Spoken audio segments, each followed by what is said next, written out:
Chapter 11. As the Super Stallions approached hovered over the deck of the USS Kearsarge, ready to land, it didn't seem as if my adventure could really be over. It was 7:29 a.m., the 8th of June. After 6 days of danger, fear, and desperation of testing myself and my faith, I was back home. After the giant helicopter set down, I walked into the crowded sea of smiling faces and clicking cameras. The whole scene was very unreal. I pushed ahead through the throng of admirers and touched a few of the hands that eagerly stretched out to mine. I listened to their congratulations and realized that these people considered me a hero. The thought amazed me. I was a survivor, a U.S. Air Force officer who had done his duty under somewhat extreme conditions, and I had returned with honor. I had done exactly what I was supposed to do. Never once during my ordeal did I consider my efforts to stay alive and avoid capture heroic. I had simply used my wits and my skills to survive. In my eyes, after T.O. Hanford and his wingman, the real heroes of the day were the 61 U.S. Marines on the 4 helicopters who had braved daylight, uncertainty, the Serbs' heavy artillery to pluck one man out of the wilderness. The same was true for everyone connected with the rescue effort. They were all heroes because in my book, a hero is someone who does something to help somebody else. Once I was through the crowd of well-wishers, I turned over my tired and battered body to the team of U.S. Navy doctors. They scrubbed me down and started poking and probing me with needles. That included hooking me up to an IV to get fluids into my body and giving me a shot in each thigh to stop any infection from parasites. My temperature, I learned, had dropped to 95.2 degrees Fahrenheit, so doctors laid a large rubber heating blanket over me. The doctors told me I had also second-degree burns on my cheeks and neck, but fortunately no infection there. There were multiple scrapes and bruises on my hands and knees. I had mild dehydration as well as hypothermia and elevated blood pressure and pulse. My most serious problem was a case of trench foot. This is a swelling of the feet caused by extended exposure to cold, damp, and frost. But with rest and warmth, I was told my health would return to normal. Considering the stress of the 6 days, doctors pronounced me in pretty decent shape, if a little underweight. After eating only grass, leaves, and ants for 6 days, I'd shed 25 pounds. The Scott O'Grady escape and evasion diet had been a resounding success, but I didn't think I could recommend it to friends. I felt starved now, but the doctors didn't want me to eat until I'd finished with my IVs. I put on a bathrobe around 5 p.m., was visited by the U.S. Marines intel officers. They wanted to debrief me, evaluate the entire rescue effort, and find out if I'd observed anything about the Serb army. As I told them everything I knew, I realized how clever the Bosnian Serbs had been. In the year and a half before I was shot down, the cap routes of NATO aircraft had become very predictable. Because we were flying in the same place almost all the time, the Serbs had taken a chance and launched their missiles blind without radar at Wilbur and me. My F-16's normal radar jamming abilities had nothing to jam. Only when the missile had come within seconds of my plane had the Serbs finally activated their radar. By then, as the missile came right at me through the clouds below, it was too late for me to do anything. After a long hot shower, I received a parade of visitors, the pilots and the men who had risked their lives to bring me back, my wing and squadron commanders who flew in from Aviano, and the unsung heroes on the Kearsarge who had assisted with the rescue effort. Many brought gifts. One was a shoulder patch of Snoopy, the comic strip character, in his World War I flying outfit complete with a famous scarf. Below Snoopy were the words,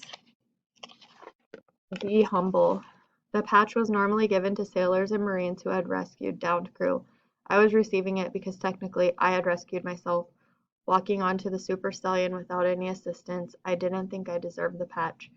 It was I who should be giving the sailors and Marines gifts. But in the end, it was the message that proved irresistible. When the chaplain finally came to visit, I prayed with him, and then I wept. I had truly been humbled during my ordeal. It was God who had kept me alive the last 6 days. At 8:30 that evening, I was told that I had a phone call in the captain's quarters. In my robe and slippers, I shuffled upstairs in the private cabin, eager to speak with my family. After my faith in God and my belief in my fellow pilots and the forces of NATO, it was my love for my family and their love for me that had inspired me to survive. I picked up the phone, wondering if it was my mom or dad I would speak with first. It was neither. The voice on the other end belonged to President Bill Clinton.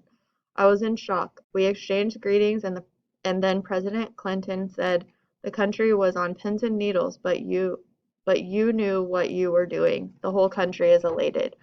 My president, I replied, I just wanted to say one thing.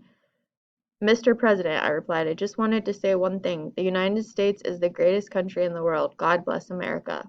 Amen, the president said.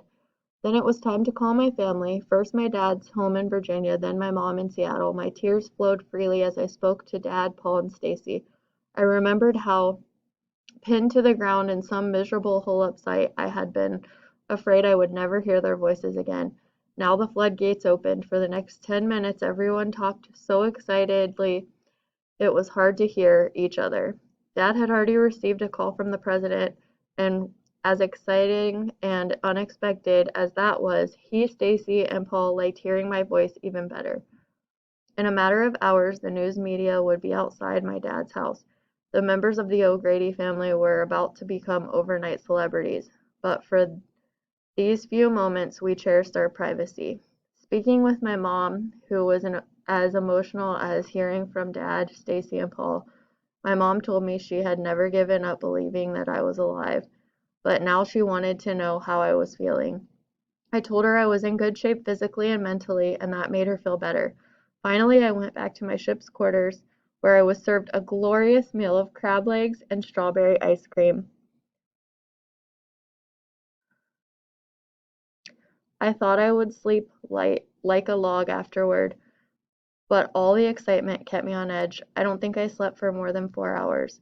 When I woke, for an instant, I thought I was back in my apartment in Montreal, Salina, Italy, and that the last 6 days had been one big nightmare.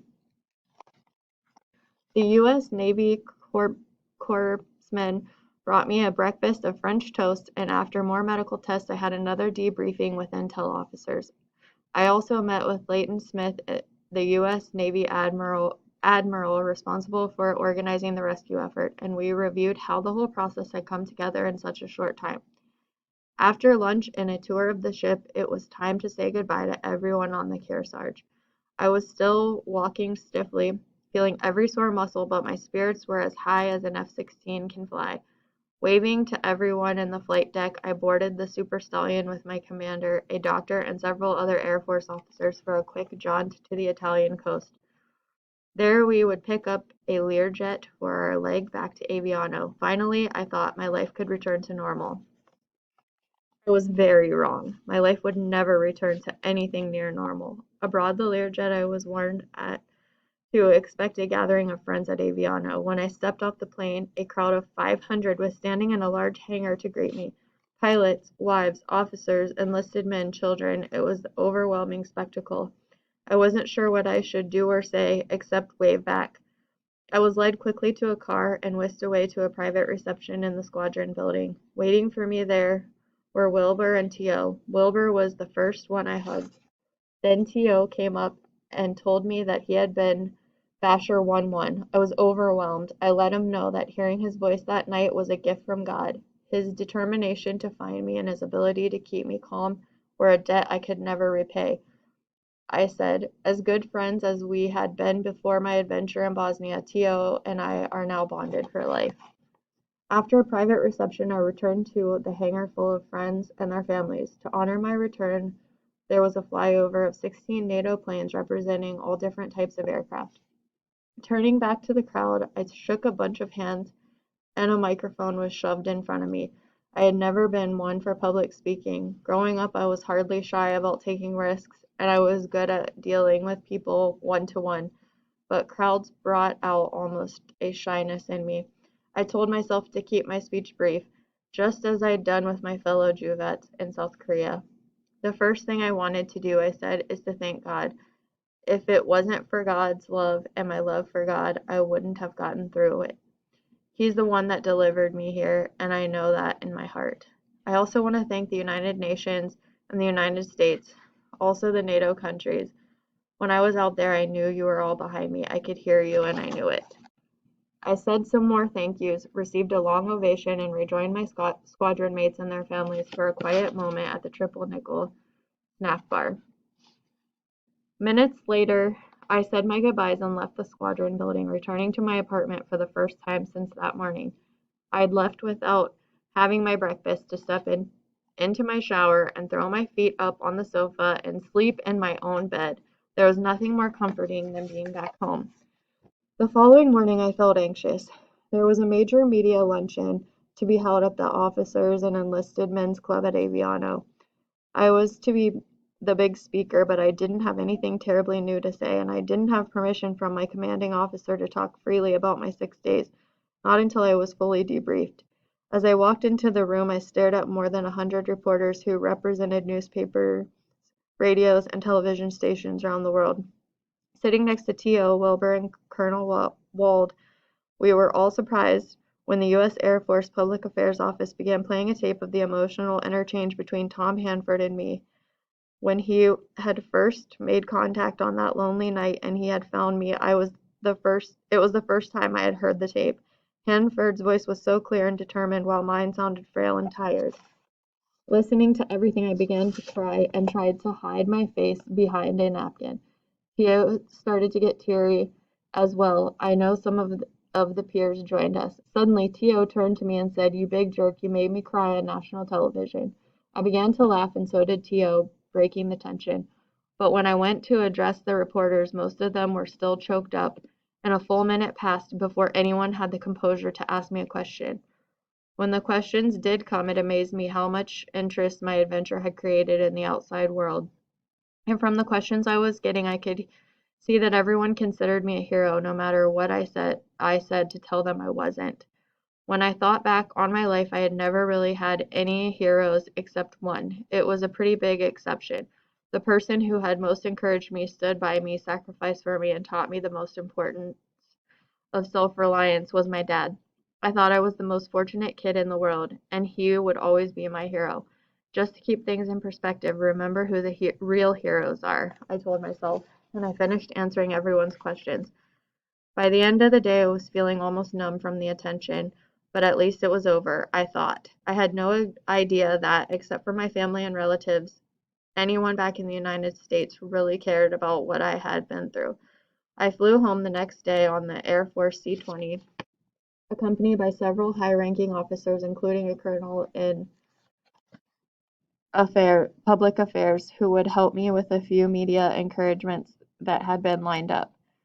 When we landed at Andrews Air Force Base in Maryland and filed off the plane, I was totally taken by surprise. One of my first sights was a banner held high in the air, and I didn't even know who made it. Basher 5-2, America's been praying for you. Welcome home, Scott O'Grady. My throat knotted, and it didn't loosen any when a military band began to play, or a quartet of F-16s roared overhead to salute my homecoming. I met and chatted with General Ronald Fogelman, the Chief of Staff of the Air Force, and right behind the general, standing on the tarmac, was most of my family: my mom, my dad, my grandparents, my brother and sister. I hugged Stacy the longest, so hard that I thought we might topple over. When she finally pulled away, it was to ask me if I'd remembered to wear the special cross she'd given me as a present years ago. I might have forgotten other things on that flight, like my St. Christopher medal and my flight jacket, but not her cross, I assured Stacy. I never took it off, no matter where I went. She laughed with relief. That was how she knew, she said, I would come back alive. That night, exhausted, I stayed in a downtown hotel and caught up on badly needed sleep. My family and friends partied at a local country club, toasting me and my adventure till the wee hours. I was sorry I couldn't be there, but I knew tomorrow was not going to be another day in the life of Scott O'Grady. I wanted to be at my best. My whole family and I were invited for lunch at the most recognizable address in the United States, 1600 Pennsylvania Ave.